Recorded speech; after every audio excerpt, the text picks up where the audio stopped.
প্রশংসা কুড়ানোর জন্য ইবাদত করা ছোট শিরিক। বলেন বলেন আরেকটা বলেন বলেন প্রশংসা কুড়ানোর জন্য লোক দেখানো ইবাদত করা ছোট শিরিক।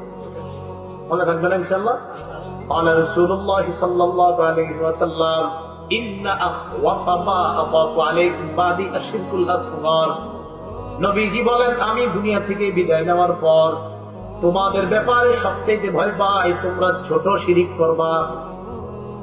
সাহাবীগণ জবাব দিলেন আমার শিরকুল আসগর ইয়া রাসূলুল্লাহ, হুজুর ছোট শিরিক আবার কি? আল্লাহ নবী জবাব দিলেন আর রিয়া, লোক দেখানো ইবাদত হলো ছোট শিরিক। কি ইবাদত? লোক দেখানো ইবাদত হলো ছোট শিরিক করা। তাহলে আমরা লোক দেখানো ইবাদত করবো না। একটা বিষয় বুঝেন, আল্লাহু আকবার, নামাজ পড়তেছেন খুব মন দিয়া, আপনার কাউরে দেখানোর উদ্দেশ্যে বলেন না, এরপরেও আপনার এই নামাজের প্রশংসা কয়েকজন করছে। আপনার নিয়ত ছিল না প্রশংসা কুরানো বা লোক দেখানো, নিয়ত ছিল না, এরপরেও আপনার নামাজের প্রশংসা কয়েকজন করছে, ইবাদতের প্রশংসা। এক সাহাবী প্রশ্ন করলেন ইয়া রাসূলুল্লাহ, এক সাহাবী বললেন ইয়া রাসূলুল্লাহ, ওগো আল্লাহর নবী, কেউ যদি ইবাদত করে কাউকে না দেখানোর জন্য, এরপরেও যদি কেউ তার প্রশংসা করে তাহলেও কি রিয়া হবে?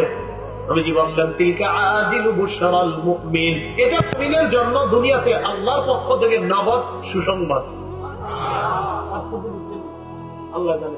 আবার দেখেন, আমি লোক দেখানোর জন্য নামাজ পড়তেছি, কি